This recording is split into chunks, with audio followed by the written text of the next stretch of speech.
I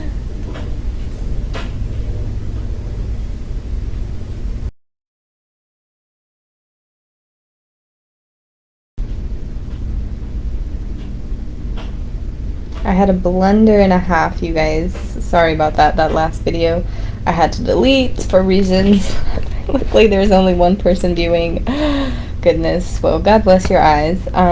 Let's go ahead and talk about revenge. As I was saying before, the last time we talked about it in You Are Seeking Revenge was a really relevant time that I was in fact seeking some type of revenge, or justice is really a better word. I'm not really out to get anyone in this lifetime, but I'm very much thinking in a spiritual karmic mindset a lot of the time. So this day is actually a perfect day to talk about revenge, because I actually dealt with something legal. It was voluntary that I, volunteered to. So I was going in the weeds here with some legal proceedings. That being said, it's a great time to talk about revenge. Sometimes we feel a little guilty about having such harsh opinions and things like that, but don't let that deter you. I mean, your feelings are valid, but the Bible will talk about the best way to deal with revenge. Again, stuff that we've heard before, but it's good to really hammer down. So we'll be short. Deuteronomy chapter 32, verses 34 through 35. Have I not kept this in reserve and sealed it in my vaults? It is mine to avenge. I will repay. In due time their foot will slip. Their day of disaster is near, and their doom rushes upon them. This is early on in the Old Testament. God is saying, let me handle it. It is kept in reserve. It is sealed in my vaults. I will not forget, and it is mine to avenge. He is saying in due time. I'm not going to read the whole thing, but he's saying he got this, essentially. He got this. He understands. He's right there with the victimized in pretty much every situation. There's really no other situation where he's not with the victim, and we will learn about this later when we talk about the Beatitudes once again.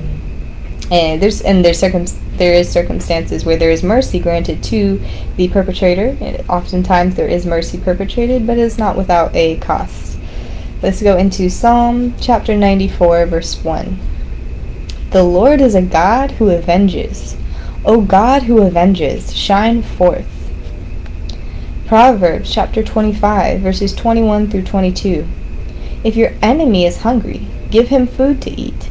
If he is thirsty, give him water to drink.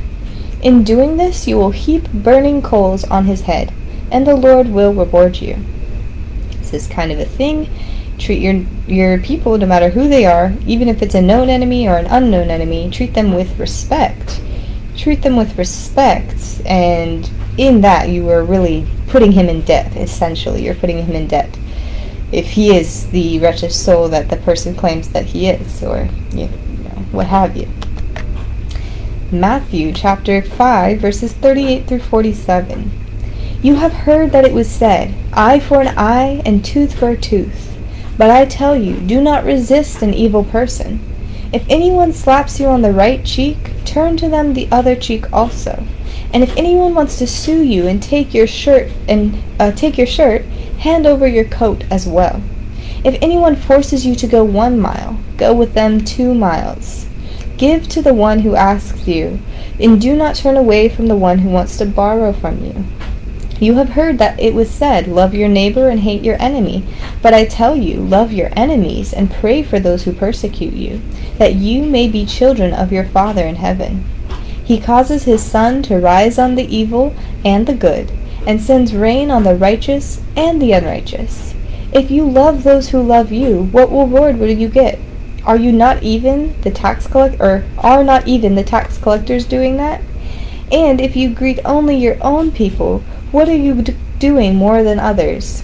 Do not even pagans do that? So he's saying, really, again, that element of really taking care of everybody with love and with respect, no matter what. Love and respect is important in any situation. It's saying here, the sun rises on everybody, sets on everybody, the rain rains on everybody, right? So we're all in the same boat. Here on this earth, we are technically all equals to each other. We should not hold one above the other person. Nobody is inherently good and no one is inherently evil, because we all live here together at one time. So it's good to just make sure you're staying on the right path and expressing your true self at all times. It's hard sometimes with the compassion thing. It's a difficult thing. Of course, this is Jesus' way. This is Jesus' words. But of course, if we want to live like Jesus and we want to be like Jesus, that compassion is a very crucial element, and let God deal with the wrath. So let's go ahead and continue to Romans chapter 12, verses 17 through 21. Do not repay anyone evil for evil. Be careful to do what is right in the eyes of everyone. If it is possible, as far as it depends on you, live at peace with everyone. Do not take revenge, my dear friends, but leave room for God's wrath. For it is written, "It is mine to avenge, I will repay, says the Lord." On the contrary, if your enemy is hungry, feed him. If he is thirsty, give him something to drink. In doing this, you will heap burning coals on his head. Do not be overcome by evil, but overcome evil with good. So this is interesting here, because I think I did talk about this last time as well.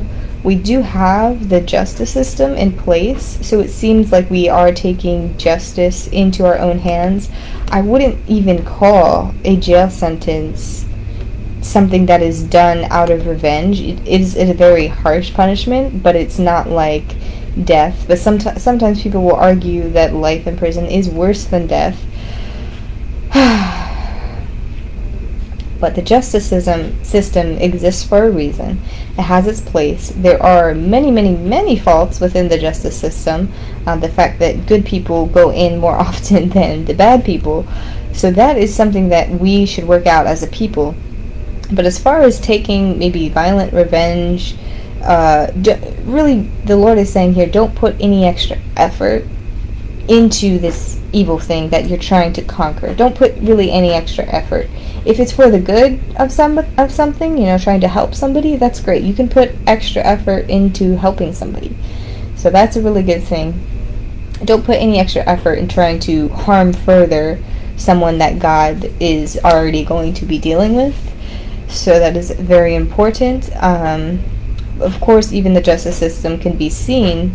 Say this person is struggling and will almost be better off in the justice system. So the justice system will give you food and drink and everything like that. Like you'll be in shelter, right? You'll be eating every day, drinking every day. So that is something that is kind of a grace of the justice system. I'm not saying jail is a great thing. Trust me, it's really not good in most places. But there are some justice systems, especially internationally and abroad, that are a little bit more humane than the one we have here. But yes, this is just a little bit of take on revenge. And I'm going to go right now because I have some things going on, and I don't want to be late. And I did have one more reading, but I may even do it tonight. Or, sometime soon. Tomorrow. I meant to say tomorrow. I will catch you guys in a little bit. Thank you for listening. Have a great evening.